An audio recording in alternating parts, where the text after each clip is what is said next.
This is Gabriel, Custodiet of Watchman Privacy. I know why you're here. You're looking to escape the technocratic apparatuses that you see slowly enveloping you and restraining your freedom. For the fundamentals of privacy, you should start by visiting escapethetechnocracy.com to see my video tutorials, books, and other resources for getting off the surveillance grid. Watchman Privacy and Escape the Technocracy are leading the fight for privacy, and unlike just about any other show, we practice what we preach: private payment options, no threat modeling, no statist or collectivist solutions, and no sponsors, ever. You know what that means? It means we can speak the unmitigated truth as we see it. Your support alone determines the future of this show. Go support you and me at escapethetechnocracy.com. Welcome to Watchman Privacy Torchlight Chats. I'm Gabriel Custodiet. Today we're going to be discussing VPN discrimination. So Urban, welcome to the show. How's it going? Hi, it's going great. Let's start from the basics. Imagine, Urban, that you're a casual person in terms of understanding technology privacy tools. So you're just out there using the internet. You connect to your internet service provider. You don't know what a VPN is. You don't know what Tor is. So you just connect to your internet service provider and start using the generous internet that they have funneling into your apartment. And let's say you go and you visit your websites. You log into Facebook. You watch a bunch of YouTube videos. You might not know that your internet service provider can see the websites that you're visiting. They can see the things that you're downloading. You are using their service. And so they have the ability to access that. Any of their third parties that they might be connected to could theoretically have access to that. A court order could get access to that. Maybe your government already has a channel connected to that internet service provider. That is always a possibility. So that's a pretty terrifying scenario. And that is why we use, at minimum, a VPN. VPN is a software that connects you to a service, which it's basically hiding the identifying information that you would be using when you access the internet. So in my view, this is essential. Anytime I'm connected to the internet, I'm using at least a VPN. And I prefer a router level VPN, such as the GL-iNet Flint router. I'll use those sometimes. Sometimes I use a full pfSense firewall router, and there's always a VPN attached to it. So I'm never not connected to the internet with a VPN. So Urban, let's say that you're now using this VPN because you understand the importance of internet-based privacy. Now imagine you use this VPN wherever you go. You create a GitHub account, and within minutes, it's been banned. Your bank now won't let you log on. In fact, it reports you as suspicious, sends you an email saying that there was a suspicious login and that you will need to call them in order to get access again. You place an order for a piece of jewelry on an online shop. Your card is never charged. Your order is canceled without notice. These are the harrowing signs of VPN discrimination, which you experienced recently in a subtle and devious way when it comes to ChatGPT. Now, I want to ask you about that story, but first let's explain a little bit more. So ChatGPT, the popular large language model that is a text-based AI, that's what we're discussing. And there are a lot of reasons why you, let's say, wouldn't want to be using this service to begin with. It's the former head of the NSA joined the board of directors last year. It's a company, OpenAI, that's known for sucking up your data. You can assume that anything you type into ChatGPT is being recorded by them. It's a proprietary service, so it's not free and open source software. So explain for a moment, by the way, if you the audience want to know more about AI and how to get around this stuff and use proper AI, locally hosted AI that's uncensored and not doing this, check out our course, the AI resistance course on escapethetechnocracy.com. I think more people should be in that course, really important. So explain first, Urban, why were you using ChatGPT? And then we'll get into the story of what they did to you. Yeah, so I was looking at how to organize my life. Basically, every morning, as soon as I wake up, I ask ChatGPT, what should I do today? And then I have a list of important things. And I'm basically happily following what the machine tells me. Small price to pay for building Skynet. Yeah, I mean, it's simplified my life massively. I know exactly how many eggs I need to cook for my breakfast and which tea to choose among the unusual assortment of tea that I have at home. So on a more serious note, before you get into your story, it's worth noting, I feel like this is worth noting that There are alternatives to ChatGPT. People have pointed out, well, we talk about how to locally host AIs on your own computer. That's awesome. We have Venice AI. I interviewed one of the co-founders recently, Eric Voorhees. Check out that episode. But ChatGPT is still much better than a lot of these AIs at certain things. We would be silly to not acknowledge that it is much better at certain things. And that is one reason why you were using it. In this case, I think you were working on a tutorial to show off certain aspects of ChatGPT. So it is better in many ways. I would say it's probably better at like being generalist and like just working out many different tasks. Well, you can get much better result for like highly specialized thing. There have been some models that were trained to do one thing, like coding or helping you with all sorts of stuff. Anyhow, so yeah, it's mainly we are preparing. We're applying as part of an experiment for the course, the AI resistance. We are trying to use AI in certain tasks as much as we can, even if it makes no sense, just to get some how could we say, like a feeling on how far can you push.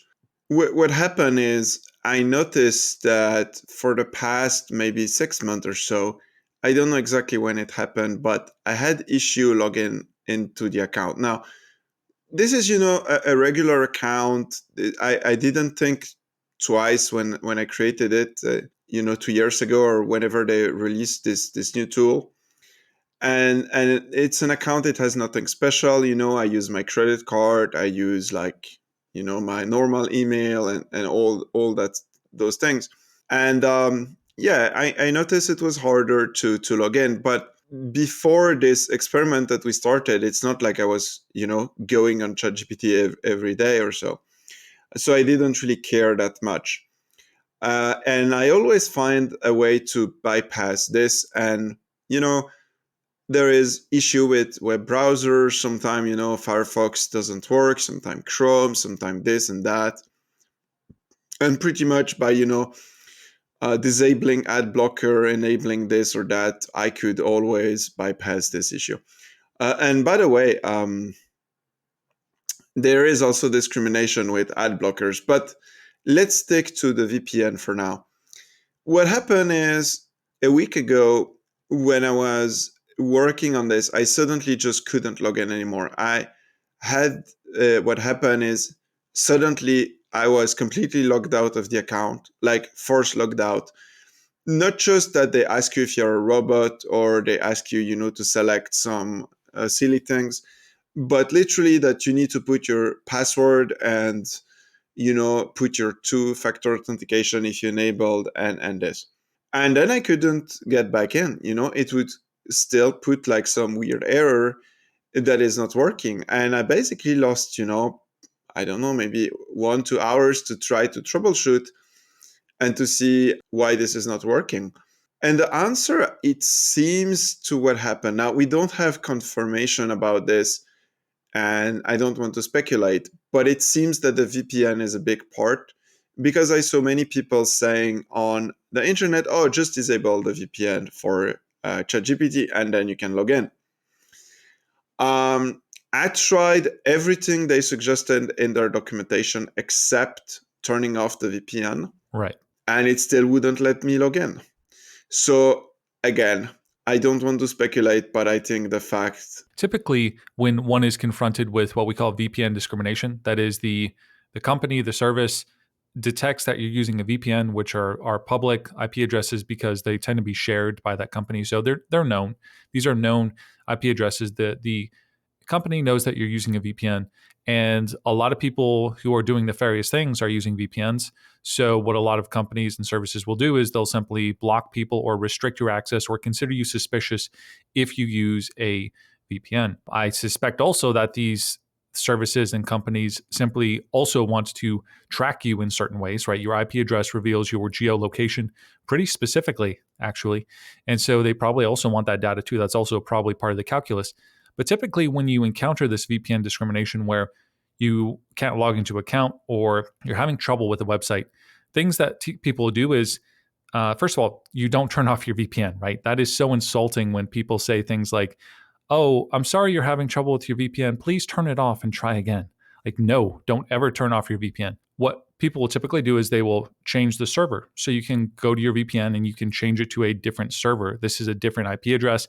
It might not have the taint as that other IP address you were just using. So you can keep trying a different server. You could even try a different country and try servers in those countries, in that country. Now, you might not want to do that for things like banking, et cetera, because now you'll look like you're coming from out of the country. So that's not for everything. But you can try different servers in different countries. You could also use a different VPN company. Maybe that company itself has a different reputation. And by the way, I always recommend people have at least 2 VPNs, especially for this reason. And you can also stack VPNs if you were very suspicious about that. You can, to get around VPN discrimination, sometimes you can use Tor. Reddit's a good example. Reddit regularly bans VPNs, but if you access the same Reddit via Tor, it's not blocked. And that's partly because Tor is seen as this service that is for people in downtrodden places. So it's kind of a goodwill sort of thing. You don't really want to block Tor. And then you can do other things to try to escape VPN discrimination. Play with the settings, change from TCP protocol to UDP. Little things like in iVPN, they have something called V2Ray, which is experimental, doesn't always work, slows you down. But there's little settings that some people like to play with. You also have the possibility of using a dedicated IP address, VPN. A little bit complicated, not in the realm of this discussion necessarily. So there are different ways of getting around VPN discrimination.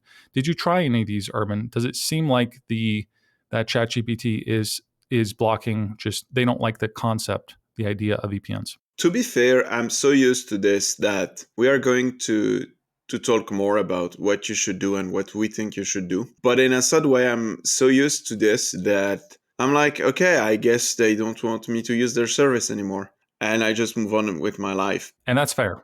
That's very fair. And I tried, changing the IP. I didn't try to change the country because, I'm not trying to bypass, I don't want them to have the impression that I'm trying, I don't know, maybe to get a cheaper price because, in certain country it's cheaper or... Right. There's various consequences of changing your country's IP, especially for a paid service.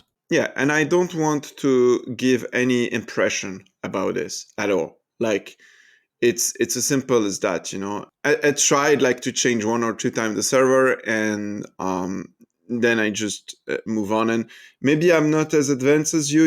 I only use I only use iVPN. Yeah, maybe or maybe not, because the bigger point is that you shouldn't have to. Yeah, exactly. I shouldn't. So I also didn't try Tor. You don't want to be using things in Tor because it's going to go super slow. So anyhow, and then it has other consequence. It can also light up your account like a Christmas tree. Anyway, but long story short, I tried, I would say, what a reasonable, slightly technical guy would try to do, which is, change the IP. Try in Chrome, try removing the cookies. I went to ChatGPT official documentation and I tried everything that they wrote one by one, and it didn't help. I tried to go into private browsing, which they suggested. It didn't help. By the way, the reason why private browsing can help is because it removes all the cookies. And you have it's like a fresh browser. So you can, sometimes it's your fault, you might have installed some extension or something. And usually private browsing removes all this unknown. And it wouldn't let me. Yeah, we won't say that in this is the definitive answer. ChatGPT is banning all VPNs, but in your case, clearly it seems that they were banning your couple of instances of a VPN, and that's enough for me to not like a company. And this gets us kind of into a broader discussion here about VPN discrimination. So let's start with this though, because in the example I gave, I've created some GitHub accounts using a VPN, and within a minute it says, hey, we blocked you, you're done, you can't use this anymore. So it's oftentimes very quick, where you recognize very quickly that you're a second-class internet citizen. But in your story of ChatGPT, it seems like there was a much more subtle way of discriminating against you. Could you talk about some of the ways, and we could keep it hypothetical, like if you were a company that didn't want people to use VPNs and you didn't want there to be some big outcry, some big story, so-and-so company is blocking VPNs, how would you go about it in a more subtle, devious way. I would like to backtrack a bit there. I think it's important to explain the reaction that people had on Twitter, because I think it plays a role into the next discussion about, the devious way you can block VPNs, and if you're a company, what you have to do. So you tweeted out what happened to you, and I retweeted it, and there were some responses.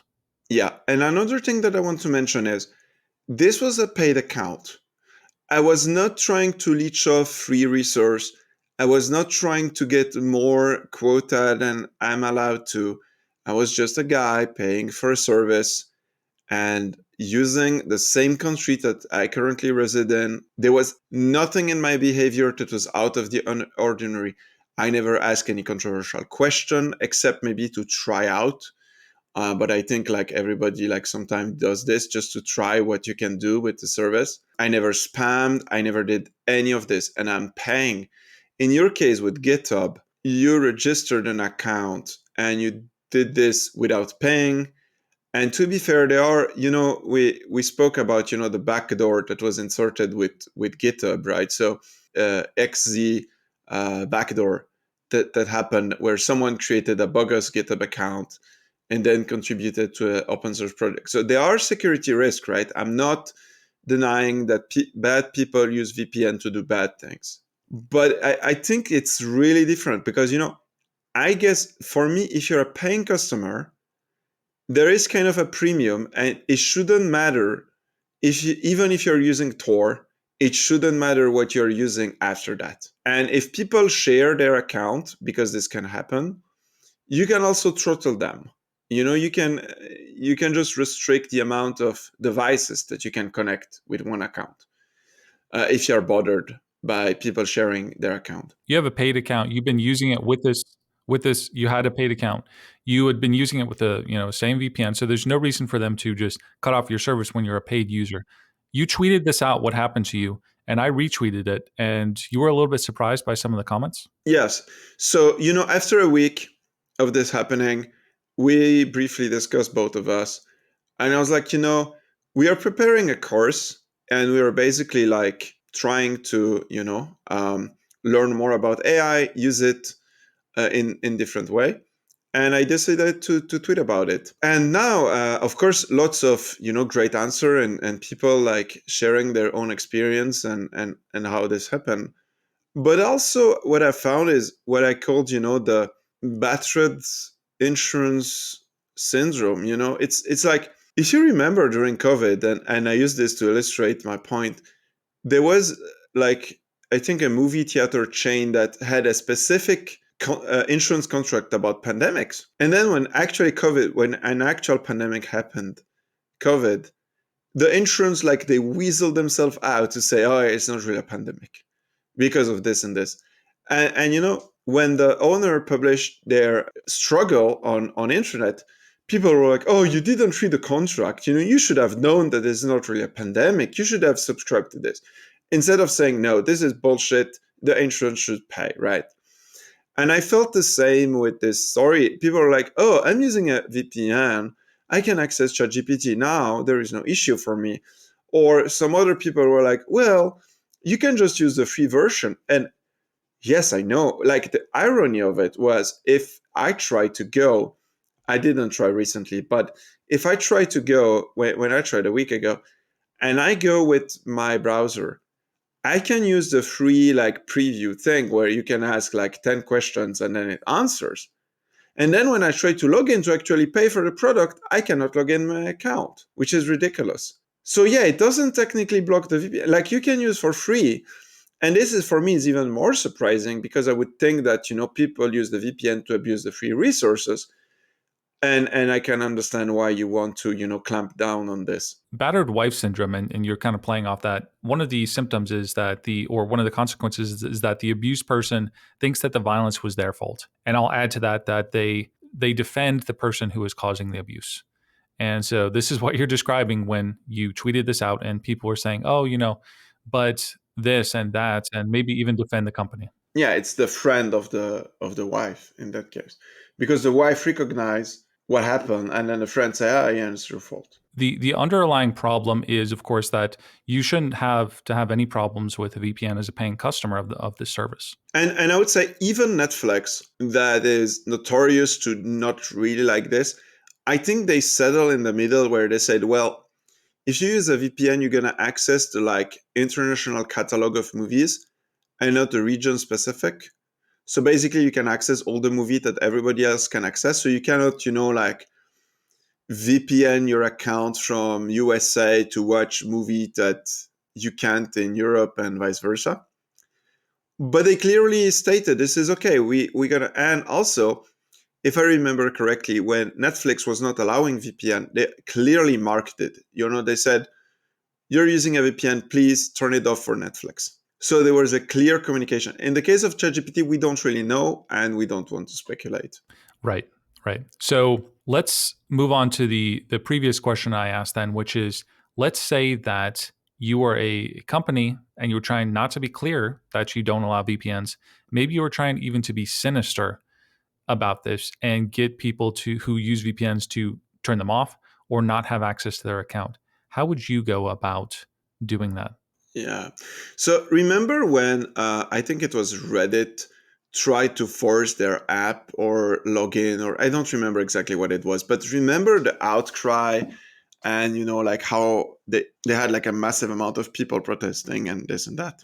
Now, you don't want that. Obviously you don't, right? So the best way is to do similar to A/B testing. For the people who are like webmaster and bloggers, they probably know what A/B testing is you can basically try out, two versions of your website and you can see which one works the best. And you show it to a small percentage of your audience and you show version A, version B, and then you show it to everyone else once you know which one is best. And that is to improve the experience, right? That is positive, you could say. But now there is the, sinister aspect of it, which is, let's say you detect successfully when someone uses a VPN and you only prevent a tiny amount of people, like 10%. Now, once those person get cut off of the service, they're gonna go, on forums, on Reddit, on social media, they're gonna complain. And the vast majority are gonna say, well, I have no issue with my VPN. It works perfectly. That's not a problem. You're doing it wrong and this and that and blah, blah, blah. Now, as the company, you just deny it. You say, well, try another IP. We don't have a policy of, banning VPN. It's just what happened. Sometimes people abuse and then we just block the IP. And what you do is you slowly clamp down, like very, very slowly, maybe over a year, 2 years. And what you ensure is basically that at any given time, the amount of people that are affected by this is a tiny minority. That the vast majority of people have zero problem with the service. And then you get a lot of people like the comments I'm seeing here. I haven't had any issues using ChatGPT while running a VPN. Exactly. Now, I'm not saying that. There could be something else at work here. Maybe, a couple months later, it'll be working again. Who knows? But the underlying point still remains that there is VPN discrimination, probably what's happening in this situation. And that if you don't put your foot down, that this is a very slippery slope. Also, there is another thing to consider. I think that we need to defend and to be a bit the devil's advocate and defend, OpenAI. So, Sora, they have their new product, which is you can generate short videos where you write a text like a cute puppy jumping in the sky, and then you see a picture of a movie of like a few seconds of a cute puppy jumping. And they have begun to roll this out, I think, in December. And if you look at the list of countries, you can access it from like Afghanistan. If you're a Taliban and you want to see to like generate, you can do it. You can access it from like all sorts of weird country. You can access it from United States, and you cannot access it from Europe at all. Most countries in Europe are not allowed. And I think they wrote something very politically correct, like they're gonna roll out soon-ish. And part of the reason why this is, it's not entirely the fault of OpenAI. It's because, there is this new regulation that European Union is trying to push to regulate, limit, clamp down on AI, whatever you want to call it. So now, of course, if you're OpenAI, there are now people who have an interest into using a VPN, like European people, to try to use a VPN to use this tool and to, bypass some of this censorship. Or well, like limitation. Let's call it limitation.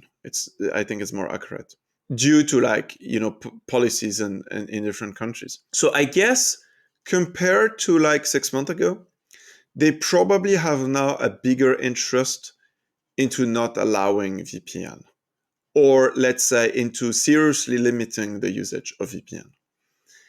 And I think this shows how, that well-intentioned people, like, the regulator in European Union, let's assume they're well-intentioned. And, AI has some risk, it's a new tech. It's, by the way, this is also something you discussed, Gabriel, in detail into the course, about AI that there is on Escape the Technocracy, if you're interested. This means that this well-intentioned policy, or legislation is a better word, can backfire, because now you're basically harming people by preventing them from using privacy enhancing techniques like VPN. And that shows you how, centralized planning can really backfire in unexpected ways. Well, and also, as I talk about in Privacy and Utopia, my history of privacy, that in the case of the GDPR, if you want to say, okay, Europeans get privacy, well, now you have to prove you're a European. And that comes with its own privacy risks. So there's that aspect as well. Again, think about it this way. If you're a technician, let's say you are working in some website that is certain features are not allowed in Europe, and your boss, your CEO comes and say, hey, we have this new thing that can cost us, basically like 4% of our, I don't know if it's the income or the anyway, it doesn't matter, like a huge amount of the money you're making. And you say, well, what do? I just enable a firewall to prevent anyone with VPN to connect. And you can imagine how this can easily happen, right? It doesn't have to be malicious.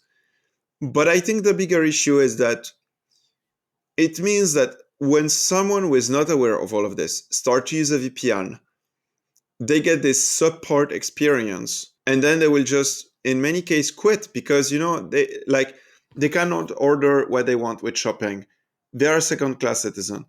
Then they have to solve endless CAPTCHA, asking you to select all the red light and cars and this and that and bridges, and spend countless hours doing this. Yeah, it's basically like you are treated as a criminal. For a short while, I would say, you could say, well, if you pay for the service, usually this would stop because, the company is like, okay, this guy is paying. So, there is little chance that he's a criminal because, it costs money, etc., etc.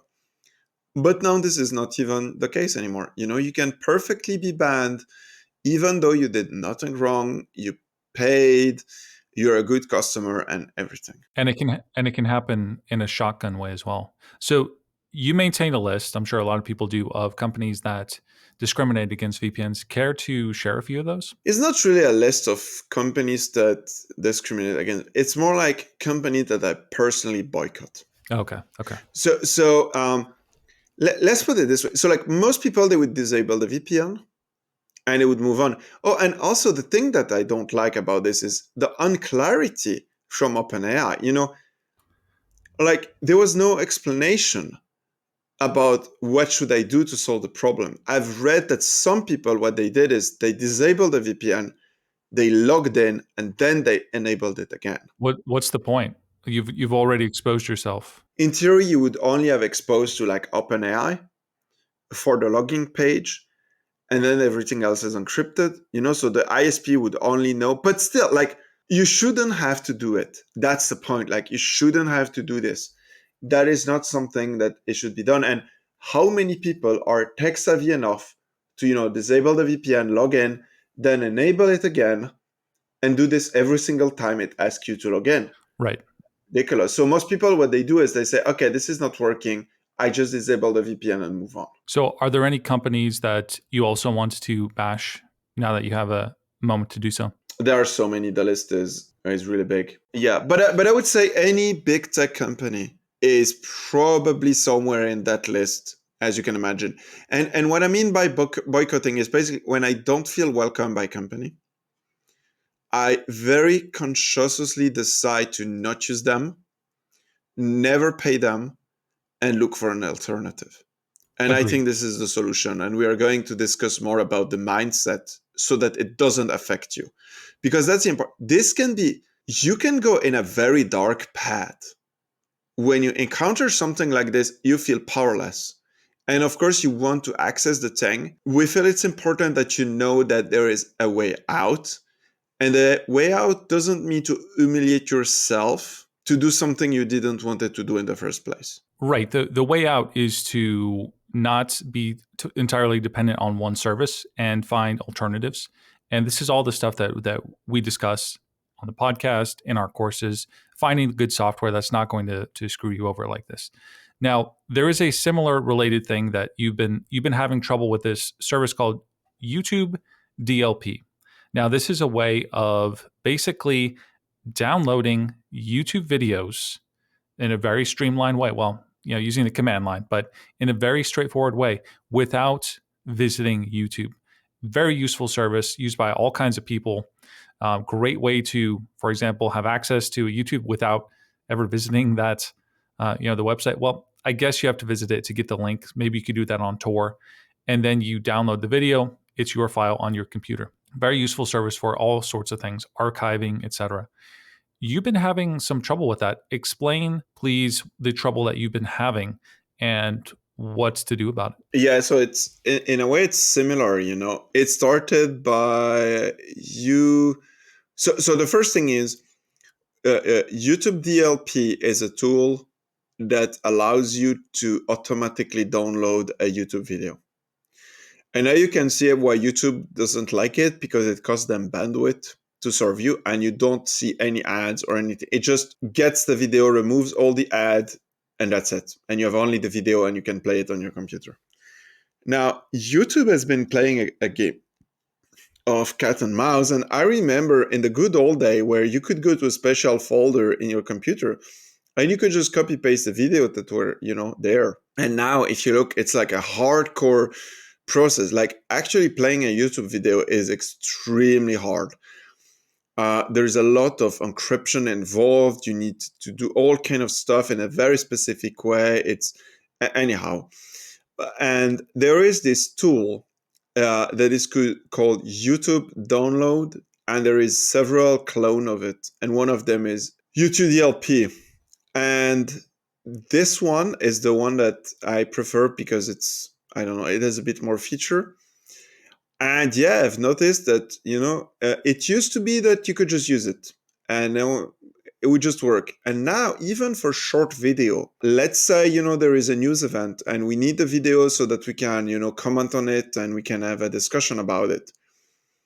And I can't use it, and you could say, well, what about the website, the endless website where you can download YouTube video? Now, what you need to know about those websites is most of them, they just use the same tool in the background, plus they might add a virus on your computer when you download the video. So I prefer to just use the raw tool to get it myself. And yeah, there is many issue. And if you look, every couple of weeks, they have to update the tool to stay in the arms race.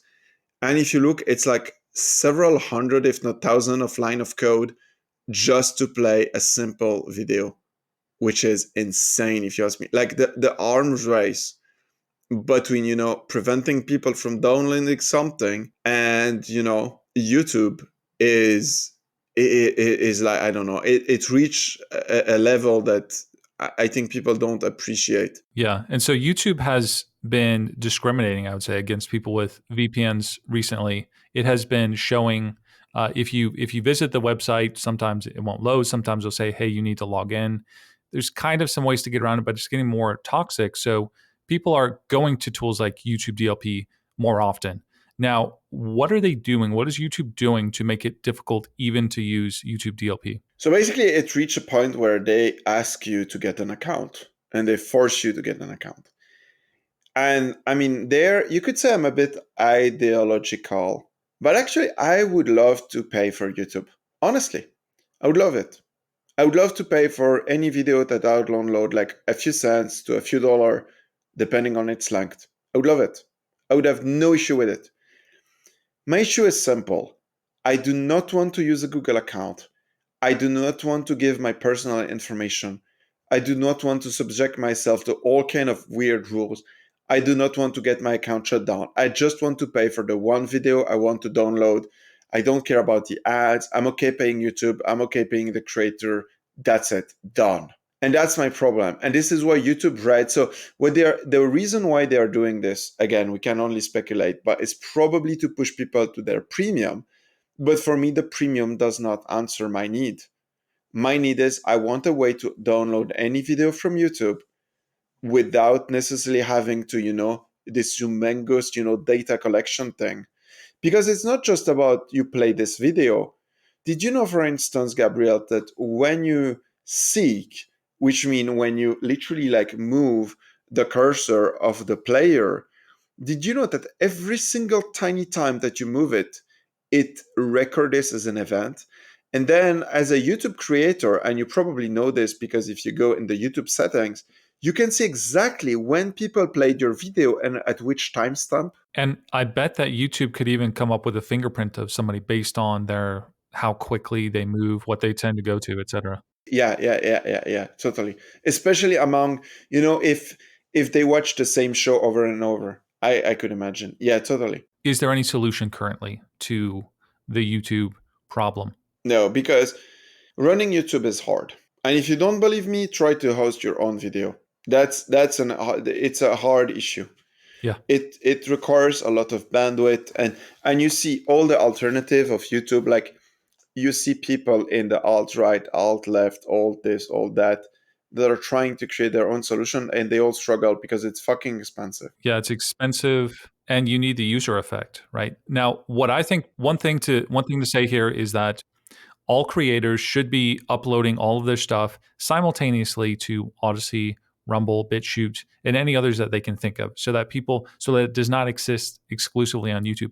I know some people who are supposedly proponents of things that we talk about, and they only upload to YouTube. You're a discredit to the movement. You need to be uploading your videos on multiple places so that we can go to these alternatives.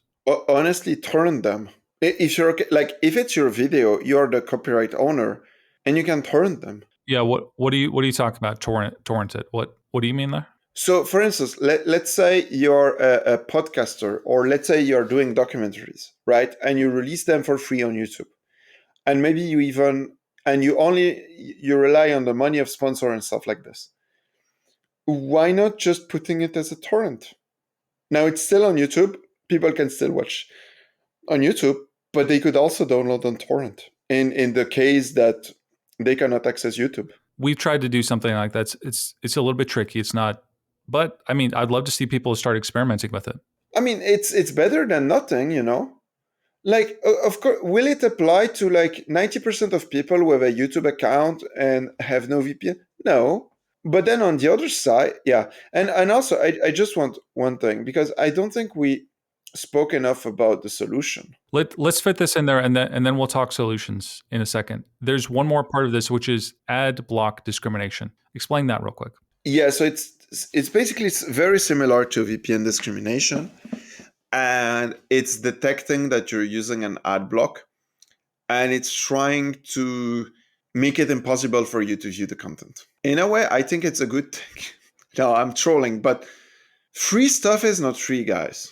And either you pay your creator with your money, or you get manipulated and you get propaganda shoved in your throat and in your eyes. Which one do you choose? But in a more serious way, it's true that very similar to VPN is when you have ad blocker, you just cannot browse normal internet anymore.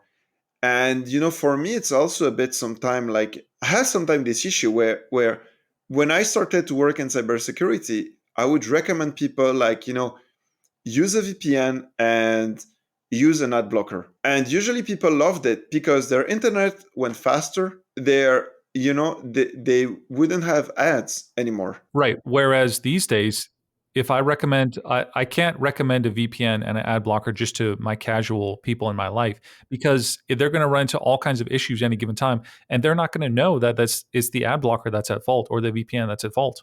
It's made these tools not universalizable. Yes, totally.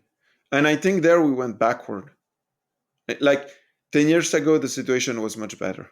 Like we seriously went backward. And to me, the fact that this can happen to paying customer is sad. Yeah, let's talk a few solutions here.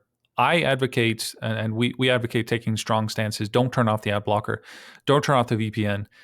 Go and support companies that don't do that kind of discrimination. That's obviously a solution, and I think in the long run that's the best thing, and it will lead you to alternatives. There are some alternatives out there. You just need to be finding them, and these are a good indication when you come across a service that is blocking you. That's not a good company, right? They're probably tracking you. They probably don't want you because you're not letting them track you. So that's just a good sign. Consider that a auspicious sign and move along. So that's the obvious thing, taking the hardline stance. What else you got, Urban? Yeah, boycott them. They don't deserve your money and they don't deserve your time, your click, your attention. They deserve nothing from you. They are not respecting you. They are not trusting you. And I don't think they are a good partner. So, stop being a victim and move on. And for me, it didn't affect me because immediately I was like, okay, I need an alternative. And I immediately searched an alternative. And now it has been like probably at the time we released this podcast is maybe 2 weeks, maybe a month that this happened. So I don't really know. But I'm basically now for a few weeks using a completely different setup. And I'm actually grateful in a way for OpenAI because now it's much more private. And I'm sending my money to, a company that deserves it, that truly deserves it. That is not, that provides a service that I believe is better. And I just want to give, we're not paid, we don't have any sponsor, but there is Vanis AI, as you mentioned. You did an interview with the creator. When you access this, you can instantly switch for like maybe 10 different models to see which one fits you better. Think about the freedom from going from one model to like 10, and each is like tailored for, one is for coding, one is uncensored, one is censored, one is this, one is that. So you can have the choice. And there are other, like there's also another one called Nano GPT. Now this one is integrated with a weird cryptocurrency called Nano, and I don't know. But you can pay with other crypto, and you can pay with credit card if you want. You can pay with Bitcoin, I think. I'm not sure, but anyhow. I think you can pay with Monero. And basically, it lets you access most of the AI tool in the market from one place. And with just one click, you can go from one tool to another. What about wrappers for Chat GPT? That's potentially a solution, no? Yeah, I think Nano GPT is like this in the background. Yeah. I mean, look, it's not a full, like, if you're a true boycotter, well, you're technically still paying them through a third party that is wrapping the API. Yeah. If you're a true boycotter, you should obviously be taking our AI course. We show you how to host it locally, even better. Yeah, and then you don't depend on any of this. Yeah. So we have a couple of solutions here. Look, in my book also, I talk a lot about VPN discrimination, how to get around it, how to find alternatives. So if you're listening and you haven't read my book, that should be in your shopping cart immediately. So there are solutions out there. You just have to be creative. You have to put your foot down, and you have to keep your options open. Freedom is having options. So don't, like me, I don't ever turn off the VPN. I just act accordingly. I find alternatives, companies that are not going to do this kind of thing, and I make those part of my life. And that's a great way of going about it. Your final thoughts, Urban? I think it's like in democracy. If you vote always for the same party, then your vote has no weight anymore. And the party doesn't care about you. You need to switch, you need to change, you need to make sure that you have a certain amount of, look, you need to love yourself. If you love yourself and you don't subject yourself to discrimination like this, then you're going to be in a much better place. But you need to be ready to jump to something else. And if you're not ready to jump, then it's going to hurt you. Because when it happened, you lost. It's like, what the hell should I do? You have no solution. It feels powerless. And we know this because, it's not like, oh, we're talking about this now and, we are like the science in our mind. No, it happened to us. It happened to you, Gabriel. I'm sure it happened to me in the past. And you need to harden your mind and say, okay, they don't like me. That's fine. I won't force myself into it. Although there are certain people who do it, but let's not go into that direction. But you don't force yourself. You just move to something that respects you, and you will find that often those smaller company, they love having a customer, especially a paying one. So they will dedicate more research to you. If you have issue, they will answer you. Often you will have a human talking to you, even if it's an AI company. One of them that I use as an alternative, I had an issue and they had a guide that said, yeah, no problem, let me know, and here is how you can use it, etc. Right? And of course, the holy grail is hosting it yourself, but it's not always possible. And in some cases, like YouTube, I mean, good luck having the exabyte or however storage they have in their warehouse. You're not going to replace this easily.